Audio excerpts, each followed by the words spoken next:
오늘은 고린도전서 8장 1절에서 13절 말씀을 가지고 지식과 사랑이라는 제목으로 말씀을 나누고자 합니다. 우리가 이제 고린도전서를 쭉 봤습니다. 고린도 교회에는 분열이 있었습니다. 분열이 있고 또 사람들을 따르고 했었습니다. 그들은 지식이 풍성했지만 우쭐대었고요. 그래서 하나님 그리고 그리스도를 보기보다는 사람을 따르고 그것에 의해서 분파되는 그러한 오류를 범했습니다. 바울은 하나님의 영으로 고린도 교회에게 편지를 보내서 여러 가지 책망을 해왔습니다. 아시다시피 분쟁이 있었고요, 분당이 있었으며 그리고 음행이 있었습니다. 그래서 음행은 자랑할 것이 아니라 부끄러워하고 슬퍼해야 됨에도 불구하고 그것을 자랑했다고 이야기를 했습니다. 우리는 자유합니다. 그리스도 안에서 하나님의 자녀된 우리는 율법의 속박에 얽매이지 않고 자유합니다. 그러나 이 자유를 넘어서 방종하는 것이 이 고린도 교회에서 많이 나왔던 것으로 보여집니다. 우리가 갈라디아서 5장 13절을 보시면 이렇게 나와 있습니다. 자유함에 대해서요. 갈라디아서 5장 13절입니다. 형제들아, 너희가 부르심을 받아 자유에 이르렀으나 오직 자유를 육신을 위한 기회로 쓰지 말고 사랑으로 서로를 섬기라. 자유에 이르렀지만 오직 자유를 육신을 위한 기회로 쓰지 말고 사랑으로 서로 섬기라고 합니다. 14절에 온 율법은 이것 즉 너는 내 이웃을 내 자신과 같이 사랑하라 하신 한 말씀 안에서 성취되었느니라, 이렇게 나오게 됩니다. 이렇게 우리는 자유합니다. 자유하지만 이런 것들을 남용하는 것이 아니라 사랑으로 서로를 섬기는 데 써야 한다는 것, 이것을 강조하게 됩니다. 그런데 고린도 교회에서는 지식이 풍성하고 이것을 자유함에 맡기는 데에만 급급했던 것으로 보여집니다. 고린도전서 6장으로 오면서 보시면 몸은 성령님이 거하는 전이라고 했습니다. 그래서 몸과 영으로 하나님께 영광을 돌리라고 했습니다. 영뿐만 아니라 몸으로도 그렇게 해야 함을 강조했습니다. 그렇게 음행에 대한 내용을 다루고 나서 7장에서 결혼과 이혼과 독신에 대한 내용을 다루게 됩니다. 이것은 고린도 교회에서 논쟁과 분쟁의 어떤 이슈가 되었던 것으로 보여집니다. 그래서 이것을 사도 바울에게 문의했던 것으로 우리는 고린도전서 7장을 통해서 알 수가 있습니다. 결론은 그렇습니다. 그것에 대해 자유로울 수 있는 존재들이다. 그러나 하나님의 뜻은요, 창조하실 때부터 하나님의 뜻은 남자와 여자가 결혼하는 것이었습니다. 결혼하고 다산하고 이 땅을 채우라고 했었습니다. 그렇기 때문에 결혼하는 것이었고요, 그리고 다산하고 하나님이 짝지어 주신 것을 사람이 나누지 못하리라 하는 그 말로서 이혼은 하지 말 것을 하는 것이 하나님의 바로 원칙이었습니다. 그러나 우리가 고린도전서 7장에서 보면 조목조목 사도 바울이 하나님의 영으로 판단해서 하나님이 허용하신 것에 의해서 이야기한 것을 보면 이러이러한 경우에서는 이래도 좋고 저래도 좋고 결국은 이혼하는 것 그리고 이혼하지 말아야 될 것 뭐 이런 것들을 두 가지를 다 이야기하는 것을 볼 수가 있습니다. 믿지 않는 사람과도 결혼을 할 수도 있고요. 그리고 헤어지길 원하면 헤어질 수도 있다. 그러나 원칙은 하나님의 원칙은 결혼을 하는 것이고 그리고 사랑하며 사는 것이고요. 그리고 이혼하지 않는 것이다라는 이야기를 했습니다. 결론으로 말씀드렸던 것이 고린도전서 7장 22절이었습니다. 부르심을 받은 우리는 자유인이었습니다. 주 안에서 부르심을 받은 종이라도 주께 속한 자유인이에요. 또한 그와 같이 자유인으로 있을 때 부르심을 받은 자는 그리스도의 종이니라. 주께서 값을 치르고 너희를 사셨으니 너희는 사람들의 종이 되지 말라. 형제들아, 각 사람은 자기가 부르심을 받은 그대로 그 안에서 하나님과 함께 머물라라고 되어 있습니다. 그래서 우리는 자유인이면 이제는 그리스도의 종이지 사람의 종이 아닙니다. 누구를 따라야 되고 누구를 추종해야 되고 누구의 이론을 따라야 되는 존재가 아니라 그리스도의 종으로서 하나님의 말씀과 명령을 지키라고 했습니다. 그러면서 뭐라고 말씀하셨냐면 각 사람은 자기가 부르심을 받은 그대로 그 안에서 하나님과 함께 머물라. 이후 구절에서는 처녀에 대한 내용을 이야기합니다. 그러면서 처녀에 대해서는 내가 받은 명령이 없다. 그러나 하나님께서 주신 영으로 판단해서 이야기를 한다. 결국은 이 모든 것들이 결혼이라는 것으로 하나님께서 원칙을 주셨습니다. 하지만 그 외 여러 가지 것들에 대해서 우리 자유인들이 허용된 영역에서 봐야 한다는 것. 중요한 것은 결혼을 하고 안 하고 이혼을 하고 재혼을 하고 처녀로 있고 아니고를 떠나서 부르심을 받은 그대로 하나님의 명령을 지키며 주 안에서 머물라. 이것이라는 것. 이것을 고린도전서 7장에서 강조를 하고 있었습니다. 그러면서 7장 29절에서 보시면 때가 가까이 왔다. 이제는 때가 가까이 왔기 때문에 내 어떤 너희들이 지금 교회 내에서 음행의 원인으로 인해서 결혼을 하고 재혼을 하고 여러 가지 것들에 대해서 하는 이슈보다 중요한 것은 때가 가까이 왔고 우리가 무엇을 해야 되는 것인지 35절에 보면 흐트러짐 없이 주님을 섬겨야 한다. 이것을 강조하는 것을 알 수가 있습니다. 그러면서 오늘 본문으로 8장으로 넘어오게 됩니다. 고린도 교회가 사도 바울에게 문의한 또 다른 이슈가 있었습니다. 이것이 바로 우상한테 바친 음식을 먹느냐 마느냐에 대한 문제였던 것으로 우리가 고린도전서 8장 1절을 통해서 알 수가 있습니다. 고린도전서 8장 1절을 보시면 이렇게 나와 있습니다. 이제 우상들에게 바친 것들에 관하여는 이렇게 나온다는 것이죠. 무엇에 지금 고린도전서에서 무엇에 관하여는 이라고 나온다는 것은 고린도 교회가 사도 바울에게 문의를 했다는 것을 우리가 유추를 할 수가 있습니다. 그래서 음식에 그러니까 우상들에게 바친 것들에 관하여는 우리가 다 지식이 있는 줄로 아나니 지식은 우쭐대게 하나 사랑은 세워주느니라. 8장 1절을 보시면 나옵니다. 지식은 우쭐대게 합니다. 그러나 사랑은 세워줍니다.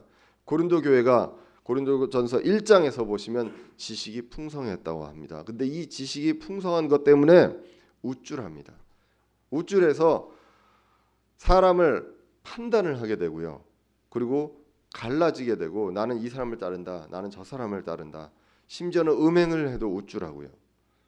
그리고 결혼에 대한 여러 가지 이슈에 대해서도 나는 지식이 많기 때문에 서로를 판단하고 정죄하면서 정작 중요한 것 부르심을 받은 그대로 하나님 안에서 머무르며 우리가 때가 가까이 왔기 때문에 흐트러짐 없이 주님을 섬기는 것 이것이 중요하고 때가 가까이 왔고 주님 오시는 날에는 결혼을 한 자와 결혼하지 않은 자와 다 차이가 없게 된다는 것이 고린도전서 7장에서 나왔음에도 불구하고 이런 것들보다 재물보다 제밥에 관심이 많은 이런 상황으로 왔던 것으로 우리가 본문을 통해서 알 수가 있습니다. 우상에 대한 문제는 간단합니다. 결혼과 마찬가지로 원칙이 있습니다. 그것에 대한 지식을 고린도 교회도 다 알고 있고 우리도 알고 있습니다. 사도행전에 보시면 사도행전 15장에서 사도 바울이 바나바와 함께 1차 선교행을 하고 돌아왔을 때 1차 선교행에서 곳곳마다 있었던 문제가 있었습니다. 이방인의 교회에서 그리고 유대인들과 함께 그 갈등이 있었던 것 중에 하나가 할례였습니다. 할례냐 무할례냐라는 문제를 갖고 예루살렘 교회로 왔습니다. 장로와 그 야고보와 장로와 여러 형제들 앞에서 이 문제에 대해서 이야기를 합니다. 베드로도 변호를 해주었습니다. 그때 이제 예루살렘 교회가 선언을 합니다. 할례건 무할례건 상관이 없다. 이방인들한테 그 할례를 받지 않아도 된다. 이것을 선언을 하게 됩니다.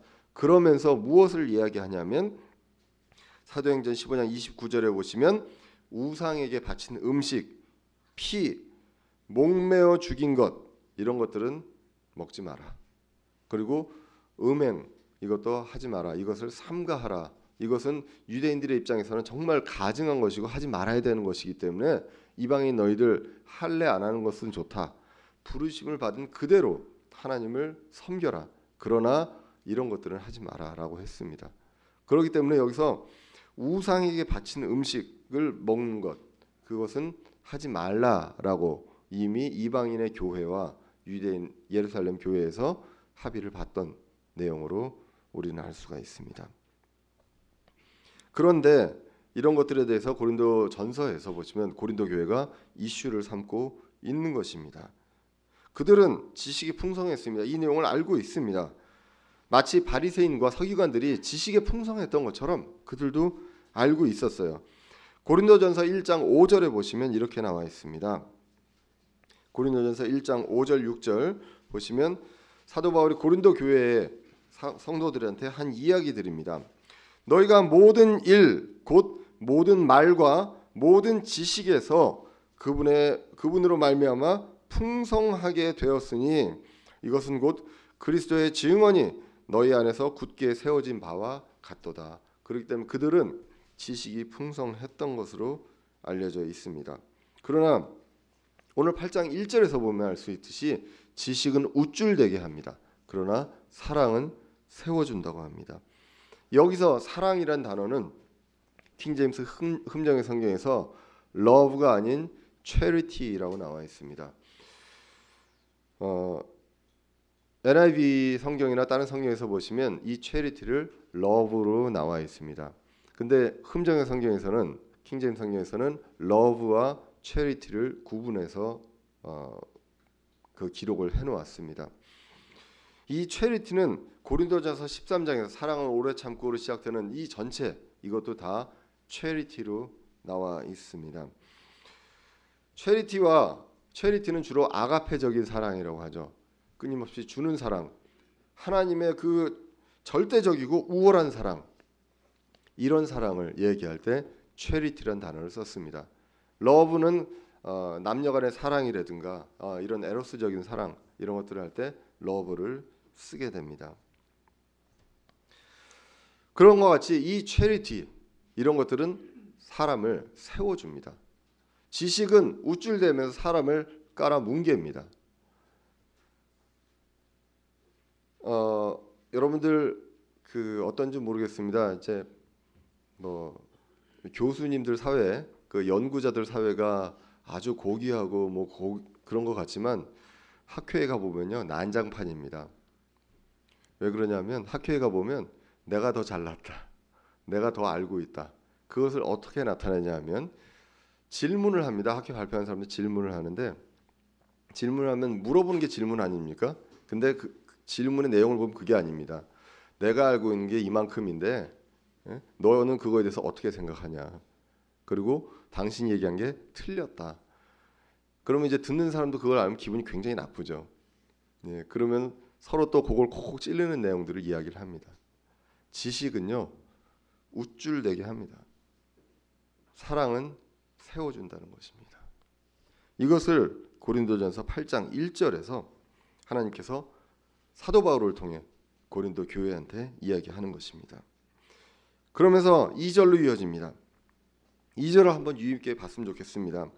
만일 어떤 사람이 자기가 무엇을 아는 줄로 생각하면 그는 마땅히 알아야 할 바를 아직 전혀 알지 못하느니라. 그냥이 아니라요. 아직 전혀 알지 못한다고 합니다. 내가 무엇을 알았다라고 생각을 한다면 그것은 알아야 될 것을 아직 알지 못한 것이다. 헛똑똑한 것이다. 라는 것입니다. 삶이든 우리가 삶의 경험이든 성경이든 여러분들이 많이 알고 있습니까? 많이 알고 있고 남들보다 많이 안다고 생각하십니까? 그러면 우리는 아직 마땅히 알아야 할 바를 아직 전혀 알지 못하고 있다. 이렇게 이야기를 합니다. 알아야 할 것은 먼저 무엇입니까? 하나님을 두려워하는 것이죠. 잠언 1장 7절에서 보시면 주를 두려워하는 것이 지식의 시작이라고 합니다. 그런데 주를 두려워하고 그것으로 겸손한 것이 지식의 시작인데 어리석은 자들은 어떻게 하냐면 지혜와 훈계를 멸시합니다. 우쭐대기만 하지 남들로부터 이야기 듣는 것 이것에 대해서는 멸시합니다. 이러한 것들이 바로 마땅히 알아야 할 것을 전혀 알지 못하는 그런 사람입니다. 알아야 할 것은 무엇이냐? 사랑이 동반한 지식이라는 것이죠. 고린도전서 8장 3절 본문 3절에 보시면 어떻게 나와 있냐면 그러나 어떤 사람이 하나님을 사랑하면 그분께서도 바로 그 사람을 아시느니라. 얼마나 중요한 사실입니까? 하나님께서 아십니다. 우리 지난주에 안 나오신 분들 안타까우시죠? 지난주에 우리 교회에 최초로 연예인이 왔었습니다. 예, 나월 형제님이 스태프를 데리고 왔습니다. 예. 카톡으로 몇 번 제가 이제 주고 받았습니다. 뭐 여러 가지 일 때문에 주고 받았는데 그걸 보고 저희 애들이 너무 신기해하는 거예요. 이 사람이 그 아빠와 카톡을 주고 받았구나. 그것도 장문으로. 하나님이 우리를 아신다고요. 연예인이 아는 것보다. 하나님이 여러분들 한 사람 한 사람의 이름뿐만 아니라요. 여러분들의 과거를 아시고 여러분들이 태어나기 이전부터 여러분들을 아셨다라고 이야기를 하십니다. 그런데 무엇이 중요합니까? 지식이 중요합니까? 사람이 하나님을 사랑하면 그분께서 바로 그 사람을 아신다고 합니다.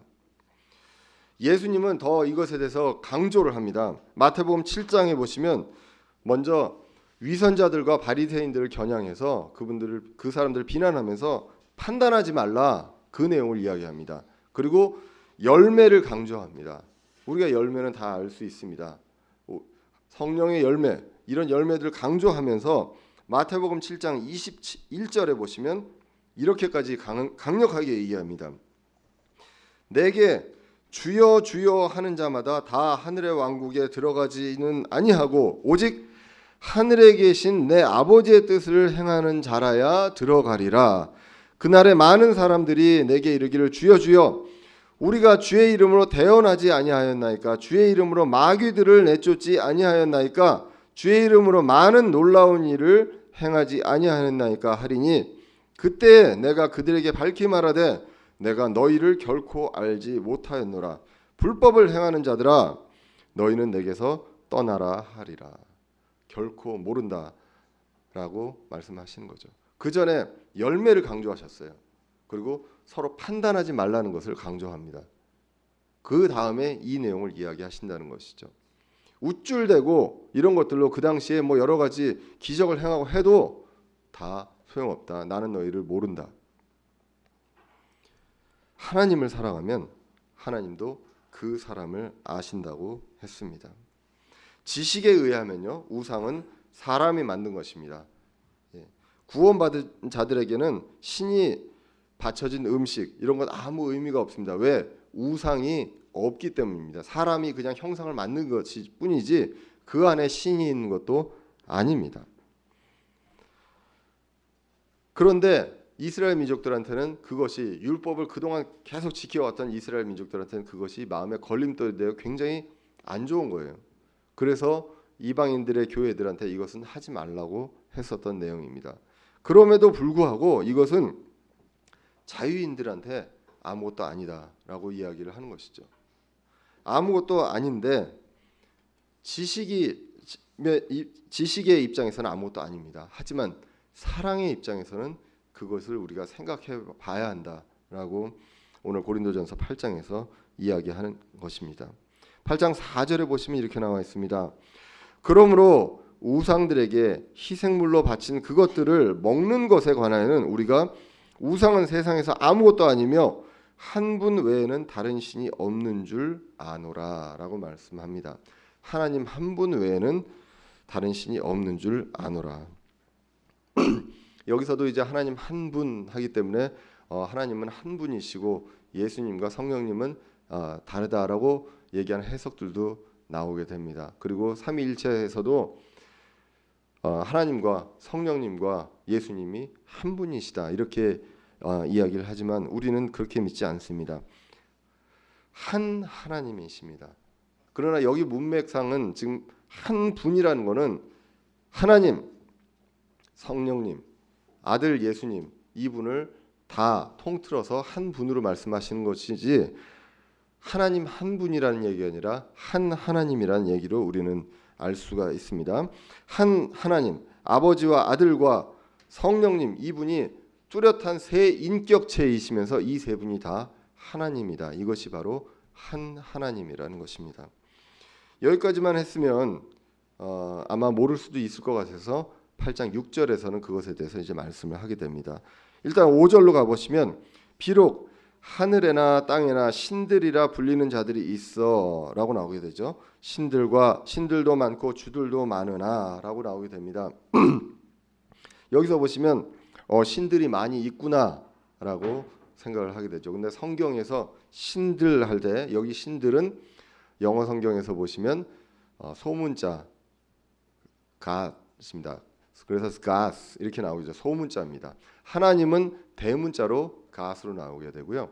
그리고 이런 신들은 소문자로 God으로 나오게 됩니다. 그러면 신들이 있지 않느냐라고 우리가 생각을 하게 되는데 성경에서 이 신들은 천사를 신들로 표현하기도 하고요. 그리고 이 땅의 치리자들의 어떤 그 우월한 지식이라든가 그 힘 이런 것들을 강조할 때 신들로 표현했던 것이 구약 성경 여러 구절에 나오게 됩니다. 출애굽기 22장 10절이라든가 시편 86편 9편에서는 이제 그런 것들이 나오고요. 이런 것들을 요한복음 10장에서 예수님도 언급을 합니다. 바리새인들한테 그런 내용들을 이야기를 하게 되죠. 그러나 성경 전체에서 처음 나오는 이 신들은 창세기 3장 5절에 나오게 됩니다. 약간 좀 주제에서 벗어났지만 이 내용은 혹시 이 내용이 이제 여러 가지 교리적으로 이슈가 되기 때문에 잠깐 보도록 하겠습니다. 창세기 3장 5절에서 뱀이 이브를 유혹하는 장면에서 나오는 것입니다. 선악과에 대한 내용들을 이야기를 하면서 뱀이 이브를 유혹하면서 이야기를 하게 됩니다. 너희가 그것을 먹는 날에 3장 5절입니다. 너희 눈이 열리고 너희가 신들과 같이 되어 선악을 알 줄을 하나님이 아시느니라 하니라 이렇게 나와 있습니다. 개역성경이나 NIV에서는 이 신들을 하나님으로 번역을 했습니다. 하나님으로 번역하면 어떻게 되냐면 너희가 그것을 먹는 날에는 너희 눈이 열리고 너희가 하나님과 같이 되어라고 나오게 되는 것이죠. 하나님과 천사와 사람은 절대 선과 악을 안다고 같아질 수가 없습니다. 능력이 다르고 권능이 다르고 힘이 다릅니다. 그렇기 때문에 여기서는 제대로 번역을 하려면 너희가 그날 먹는 날에 너희 눈이 열리고 너희가 신들과 같이 된다. 여기서 이제 신들은 천사 하늘에 있는 존재 이렇게 볼 수가 있습니다. 그래서 다시 고린도전서 8장 5절로 돌아가면 비록 하늘에나 땅에나라고 나오게 되죠. 하늘에나 땅에나 신들이라 불리는 자들이 있어 이렇게 나오지만 그러나 8장 6절로 가보시면 우리에게는 오직 어떻게 나옵니까? 한 하나님입니다. 아까 4절에서는 한 분이라고 나왔지만 이것을 다시 부연 설명해 주십니다. 한 하나님입니다. 한 하나님 곧 아버지가 계시나니 모든 것이 그분에게서 났고 우리도 그분 안에 있노라. 또 누가 있다고 합니까? 또한 주 예수 그리스도가 계시나니 모든 것이 그분으로 말미암아 존재하고 우리도 그분으로 말미암아 존재하느니라. 한 하나님이 계시는데 그 한 하나님에는 아버지도 계시고 예수님도 계십니다. 요한일서 5장 7절에 보시면 이 내용을 이렇게 말씀합니다. 하늘에 증언하는 세 분이 계시니 곧 아버지와 말씀과 성령이시니라. 이 세 분은 하나이시니라. 그래서 한 하나님은 아버지와 말씀이신 예수님과 성령님 이 세 분이 한 하나님이심을 성경은 증거하고 있습니다. 다시 이제 지식과 사랑으로 돌아오겠습니다. 우상은 가짜라는 것. 신들이란 불린 자들이 많고 그러나 진정한 신은 하나님밖에 없다. 그런데 그 지식을 모두 갖고 있지 않기 때문에 이런 것들을 우리가 조심할 필요가 있다. 이런 것들에 자유롭지만 조심할 필요가 있다라는 것을 고린도전서 8장 7절을 보시면 나오게 됩니다. 그러나 모든 사람에게 그 지식이 있지는 아니하며 어떤 사람들은 이 시각까지도 우상을 의식하며 우상에게 바친 것으로 여기고 그것을 먹음으로 그들의 약한 양심이 더러워졌느니라. 자, 우리는 압니다. 우상은 없습니다. 우상으로 있는 우리가 보고 있는 그 신들은 없는 신들입니다. 물론 마귀는 영으로 존재합니다. 그러나 그들은 신이 아닙니다. 우리는 알고 있습니다. 그렇기 때문에 우상한테 바쳐진 음식은 음식이 변했거나 우리가 얘기하는 제사 음식은 그 화학적인 성분이 변한다고 얘기를 하시는 분들도 있는데 이게 변했거나 안 했거나 상관없이 그냥 떠놓은 밥에 불과합니다. 우리 믿는 사람들은 먹거나 안 먹거나 상관이 없다는 얘기입니다. 그런데 오늘 8장 7절을 보시면 어떤 사람들은 이 시각까지도 우상을 의식합니다. 하나님이 계신다 하지만 이러한 잡신들도 있는 거 아니냐. 그러면 이 사람들이 나를 해할 수도 있다. 여러분들 실제로 지금도 그렇잖아요. 하나님도 있지만 하나님이 나를 보호하고 계심에도 불구하고 다른 여러 가지 잡신이 나를 해할 수도 있다. 그래서 점 보시는 분들도 있죠.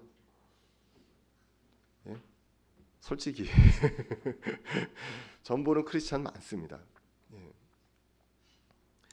그런 사람들이 있다는 것이죠. 그래서 우상한테 바쳐진 음식들이 있는데 우리는 먹든 안 먹든 상관이 없습니다. 그래서 먹을 수도 있어요.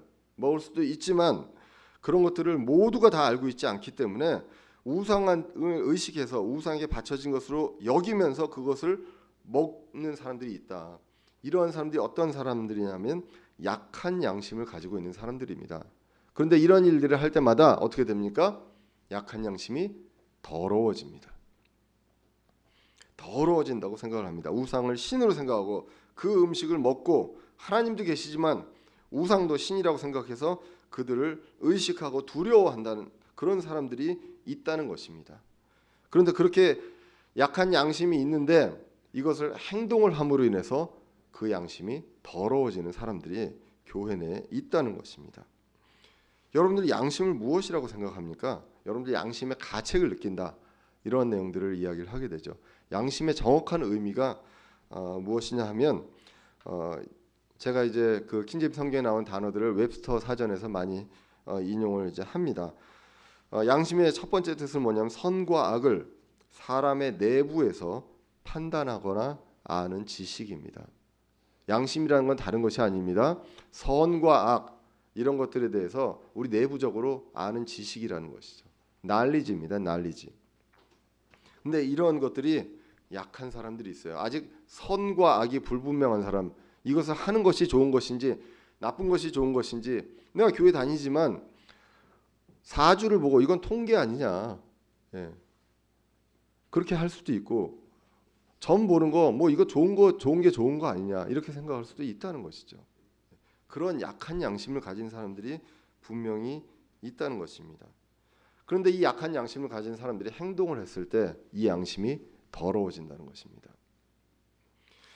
그렇기 때문에 이 약한 양심이 더러워지는 것, 이런 것들을 위해서 그 강한 양심을 가진 사람들은 조심해야 된다라는 것을 이야기하게 됩니다. 8장 8절에 보시면 이렇게 나옵니다. 그러나 음식은 우리를 하나님 앞에서 내세우지 못하나니 우리가 먹어도 더 낫지 아니하고 먹지 않아도 더 못하지 아니하리라. 이것이 하나님의 원칙입니다. 이것이 하나님의 원칙인데 9절을 보시면 이렇게 나옵니다. 오직 너희가 이 자유가 약한 자들에게 결코 걸림돌이 되지 않도록 조심하라. 지식적으로는 안다. 그러나 이것을 우리는 약한 자들에게 걸림돌이 되지 않도록 조심하라고 말씀을 합니다. 그래서 이런 것들은 지식이며 지식이 우쭐대게 하는 것이 아니라 사랑으로 이 사람들을 세워주는 것. 이게 모두 지금 고린도전서 8장 1절에서 나온 그 말씀에서 이어진다고 볼 수가 있습니다. 10절에 보시면 이렇게 나옵니다. 지식이 있는 내가 결국 지식이 있다는 것은 아까 얘기했죠. 선과 악을 판단할 수 있는 지식, 이것이 양심입니다. 양심이 강한 내가 우상의 전 앞에서 음식 앞에 앉은 것을 어떤 사람이 보면 약한 그 사람의 양심이 담대하게 되어 우상들에게 바친 그것들을 먹게 되지 아니하겠느냐. 어떤 내용입니까? 나는 먹어도 되고 안 먹어도 됩니다. 우상 앞에 있습니다. 우상 앞에 놓여진 음식들이 있습니다. 이것을 먹어도 상관없고 안 먹어도 상관없습니다. 나는 당당하기 때문에 먹겠다라고 먹었습니다. 옆에 약한 양심을 갖고 있는 사람이 있습니다. 아, 저렇게 그 믿음이 강한 사람, 이 사람들도 먹는구나. 먹어도 되는구나. 담대히 먹는다는 것이죠. 그렇게 함으로 인해서 어떻게 됩니까? 이 사람들이 걸림돌이 되고 결국은 실족하게 된다고 성경 이제 구절을 보면 알 수가 있습니다. 그리스도 안에서 하나님의 자녀가 된 우리는 자유합니다. 구원은 절대 이룰 수가 없는 것이 바로 우리의 신분입니다. 요한복음 10장 27절, 28절, 29절에 보시면 이렇게 나와 있습니다. 내 양들은 내 음성을 들으며 나는 그들을 알고 그들은 나를 따르느니라. 예수님께서 양들에 대한 내용들을 얘기하십니다. 내가 그들에게서 영원한 생명을 주노니 그들이 결코 멸망하지 않을 것이요 또 아무도 내 손에서 그들을 빼앗지 못하리라. 아무도 우리를 빼앗지 못합니다. 그들 내게 주신 내 아버지는 모든 것보다 크시며 아무도 내 아버지 손에서 능히 그들을 빼앗지 못하느니라. 로마서 8장 38절 이후에 보시면 이렇게 말씀합니다. 내가 확신하노니 사망이나 생명이나 천사들이나 정사들이나 권능들이나 현재 있는 것들이나 장래 있는 것들이나 높음이나 기쁨이나 다른 어떤 창조물이라도 능히 우리를 그리스도 예수 우리 주 안에 있는 하나님의 사랑에서 떼어놓지 못하리라. 우리는 무엇을 해도 구원을 받은 사람입니다.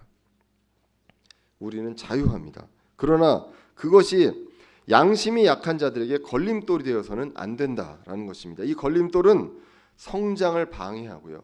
양심을 더럽힙니다. 그러므로 해서 그들에게 평안이 있는 것이 아니라 평안이 더욱더 없어진다는 것이죠. 마음과 육체가 병들고 결국은 멸망할 수 있다고 말씀을 합니다. 고린도전서 8장 11절에 이렇게 나옵니다. 그러면 내 지식으로 말미암아 강한 양심을 갖고 있는 나의 지식으로 말미암아 그 약한 형제가 멸망하리니 그를 위해 그리스도께서 죽으셨느니라. 이 멸망은 구원을 잃는다는 얘기가 아닌 것을 우리는 분명히 알고 있습니다. 근데 이것조차도 그것에 대해서 불안해하는 사람들이 약한 양심을 갖고 있는 사람들이 많다는 것이죠. 그렇기 때문에 우리가 구원을 받고 나는 이제 내 멋대로 살아야 된다. 이것은 하나님이 원하시는 바가 아니라는 것. 이것을 이제 성경을 통해서 우리는 알게 됩니다. 조심이 없는 지식 그리고 배려와 사랑이 없는 지식이 약한 형제를 멸망까지 가게 한다는 것입니다. 고린도전서 5장에 보면 죽음에 이를 수도 있다고 했습니다. 그리고 고린도전서 11장에 보면 병든 사람도 있습니다. 주의 만찬을 합당하게 못해서 병든 사람도 있습니다. 이렇게 약한 양심을 가진 사람을 더럽게 하고요. 그리고 멸망하게 할 수 있는 것. 이것이 교회 내에서 지식이 있는 사람들이 잘못 행동함으로써 이렇게 할 수가 있다라는 것입니다. 우리 독립침례교회 특별히 조심해야 됩니다. 우리는 남들이 모르는 것을 알고 있다고 많이 생각을 하고 있습니다.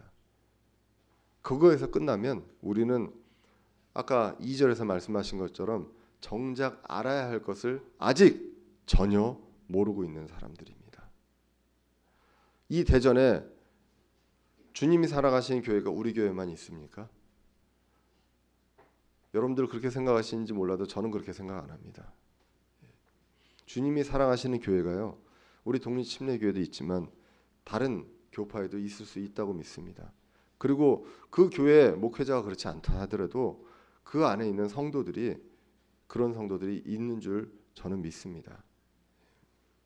우리는 그렇지만 우리는 자유인이지만 더욱더 말씀에 충실해서 그것을 지키려고 노력하기 때문에 이 자리에 모인 것이라고 저는 믿습니다.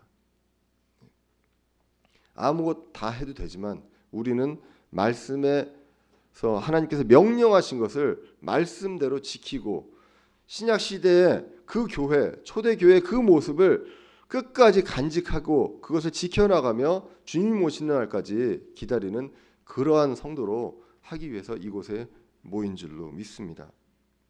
우리는 그것을 잊지 말아야 할 것입니다. 11조 우리는 안 합니다. 안 한다고 11조를 하는 사람들을 비난하지 말고 우리가 사랑으로 세워줬으면 좋겠습니다. 11조는 율법이 아니죠. 구약 시대에 그런 율법입니다. 하지만 이스라엘 민족들한테 그 적용된 율법이지만 그 전에 아브라함과 야곱도 10분의 1을 드렸고요. 하나님한테 감사함으로 우리는 주님께 헌물을 드립니다. 헌물은 즐거이 기쁨으로 드리는 것이 헌물임을 우리가 신약 성경을 통해서 배웠잖아요. 그러나 약한 양심을 갖고 있는 사람들이 11조 할 수도 있습니다. 나는 그래도 11조라는 이름으로 해야 되겠다라는 사람한테 바르게 알려주고 세워주고 하면 좋겠습니다. 이 사람들을 정죄하거나 또 어떤 사람은 더 나아가서 이제 11조를 안 해도 되니까 헌금을 안 해도 되나 보다 이렇게 더 나아가시는 분들도 없었으면 좋겠습니다. 하나님께서 하는 원칙이 무엇이냐? 우리한테 주신 것 다 하나님의 것입니다. 내가 갖고 있는 소유가 하나님의 소유권임을 인정하는 그 행위, 이것을 하나님이 보신다는 것, 우리가 특별히 더 조심해야 되는 것이 바로 지식입니다. 지식과 사랑 사이에서 우리가 무엇을 생각해야 되는지 다시 한번 생각해보는 그런 구절입니다. 12절로 가보겠습니다. 그러나 너희가 이와 같이 형제들에게 죄를 짓고 그들의 약한 양심을 상하게 하면 이것이 누구한테도 죄를 짓습니까? 그리스도께 죄를 짓는다고 더욱더 강력하게 얘기합니다. 이것은 무엇이냐면 형제들한테도 죄를 짓는 것입니다. 약한 양심을 갖고 있는 사람들이 더럽혀지고 멸망하게 할 수 있는 그러한 것들입니다. 형제들한테도 죄를 짓지만 거기서 끝나는 것이 아니라 그리스도께 죄를 짓는 것이라고 합니다. 왜냐하면 이 약한 형제들을 위해서 그리스도께서 죽으셨다고 11절에서 말씀을 하셨습니다. 이렇게 더럽혀지고 그리고 멸망하여지고 그리고 또 상하게지고 더 나아가서 13절에 보면 실족하게 된다고 이야기를 합니다. 13절에 보시면 그러므로 만일 음식이 내 형제를 실족하게 하면 나는 세상에 서 있는 한 고기를 먹지 아니하여 내 형제가 실족하지 아니하게 하리라. 사도 바울은 우상의 앞에 있는 음식 아무 의미가 없습니다. 먹어도 그만, 안 먹어도 그만입니다. 그러나 이것을 통해 실족하는 사람이 단 한 사람이나 나온다면 나는 먹지 않겠다. 오히려 율법주의자들보다 이것을 더 조용히 사랑으로 지킨다는 것입니다. 바리새인들은 율법을 지켰습니다. 사랑이 없습니다. 다른 사람들을 정죄했습니다. 하지만 사도 바울은 똑같이 이런 것들을 지킵니다. 지키지만 무엇을 위해서 지킵니까? 다른 사람을 정죄함이 아니라 사랑으로 그들을 세워주기 위해서 지켰다고 오늘 고린도전서 8장에서 말씀을 하게 됩니다. 결국은 8장 1절에서 말씀하신 것처럼 우리가 다 지식이 있는 줄로 아나니 지식은 우쭐대게 하나 사랑은 세워주느니라. 사랑은 세워줍니다. 사랑 없는 지식은 약한 자를 실족하게 할 수도 있고요. 사랑이 기초가 된 지식으로 그를 세워주고 양심을 강하게 하는 것, 이것이 바로 고린도전서 7장과 8장의 공통점으로 우리가 볼 수가 있습니다. 7장에서도 강한 양심을 가진 사람들, 자유인인 사람들 어떠한 경우에도 상관이 없습니다. 그런데 그 지식을 가지고 그들을 판단하고 정죄하느냐 아니면 같이 사랑으로 세워주느냐, 오늘 8장에서도 똑같이 사랑으로 세워주면서 그들의 약한 양심을 강하게 만드는 것, 이것이 바로 정말로 하나님을 사랑하는 사람이 해야 하는 일임을 강조를 하게 됩니다. 모르는 사람을 위한 자세가 무엇입니까? 저 사람 몰라서 그래, 배워야 돼라고 하는 것이 아니라 예수님은 그 모르는 사람들한테 대했던 자세는 바로 긍휼이었습니다. 불쌍히 여김이었습니다. 누가복음 23장에 보시면 예수님이 십자가에 못 박혀 있을 때 그 밑에 있는 사람들을 보고 하신 말씀입니다. 예수님께서 이르시되 아버지여 저들을 용서하여 주옵소서 저들은 자기들이 하는 일을 알지 못하나이다. 약한 양심을 가진 사람들, 그것이 무엇을 의미하는지 잘 모르는 사람들이 있습니다. 그런 사람들한테 우리는 불쌍히 여김을 기억해야 할 것입니다. 다시 한번 말씀드립니다. 우리는 자유합니다. 갈라디아서 5장 13절에서 나온 것처럼 부르심을 받은 우리는 자유합니다. 죄에서 자유하고, 그렇지만 우리는 죄들을 계속 짓고 있는 것이 우리입니다. 더욱이 약한 자의 양심을 상하게 하는 그런 죄들을 짓는다면 그것은 그 사람뿐만 아니라 그리스도께도 죄를 짓는 것이다 라고 말씀을 하십니다. 죄에서 자유한 우리 막 살아도 됩니까? 죄들에 대한 것은 반드시 회개해야 한다고 요한일서 1장 9절 10절에 보면 나와 있습니다. 약한 자들을 위해서도 조심해야 되고요. 내가 비록 자유하더라도 형제를 실족하게 한다면 그것은 안 하는 것이 하나님이 원하는 길이라는 것. 이것이 바로 구원받은 우리가 이제는 막 살아야 되는 것이 아니라 더욱더 조심하며 주위의 사람들을 조심하고 사랑으로 세워주기 위해서 내 행동이 어떤 것인지를 더욱더 조심하면서 살아가야 한다는 것입니다. 이제는 하나하나의 행위, 자유인으로서의 행위가 중요한 것이 아니라 교회 내에서 그 사람들을 바라보는 그 약한 사람들, 양심이 약한 사람들, 그 사람들을 기억하면서 사는 것, 이것이 바로 우리가 교회를 건강하게 사람들을 세워주는 길이라고 믿습니다. 우리 한 사람 한 사람이 모두 이런 사람이 되었으면 좋겠습니다. 에베소서 4장 2절에 이렇게 나와 있습니다. 에베소서 4장 2절입니다. 모든 겸손과